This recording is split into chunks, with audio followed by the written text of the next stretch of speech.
Welcome to this Smart Report Engine tutorial.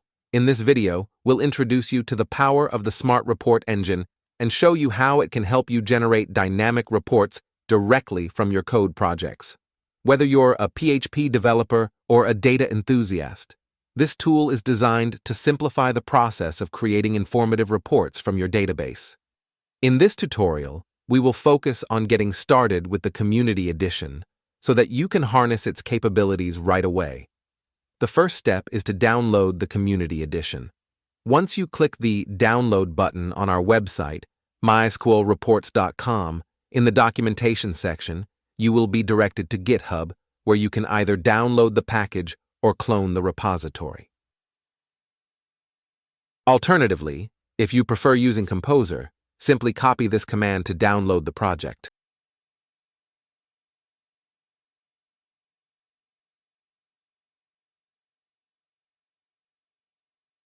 After downloading Smart Report Maker from GitHub, you should see something like this with key directories. The DB directory.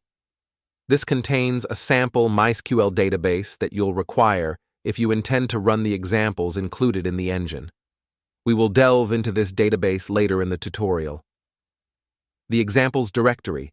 This holds some reports generated by Smart Report Engine as examples. The Smart Report Engine directory. Here, you'll discover all the essential files for the engine. You won't need to interact with this directory directly, re-config directory. This directory houses all the engine's configuration files. The SRE reports directory. This directory is designated for housing all reports generated by the engine. Ensure you've set the appropriate read-write permissions for this directory. The SSRE bootstrap file.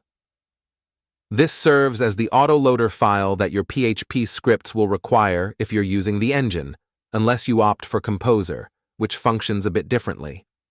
Next, let's take a look at the downloaded package if you're using Composer. As you can observe, the downloaded package remains identical, with the sole addition of a vendor directory that contains all the dependencies required by Composer. Furthermore, when using Composer, you should utilize Composer's autoloader instead of the SRE bootstrap file. Inside the DB directory, you should find this SQL file, which contains the necessary commands to create and populate a MySQL table named items. Please use your favorite MySQL client, such as PHP MyAdmin or any other MySQL client, to import this SQL file into a new or existing MySQL database. Next, let's go to the SRE config directory. Inside this directory, we can find a single configuration file.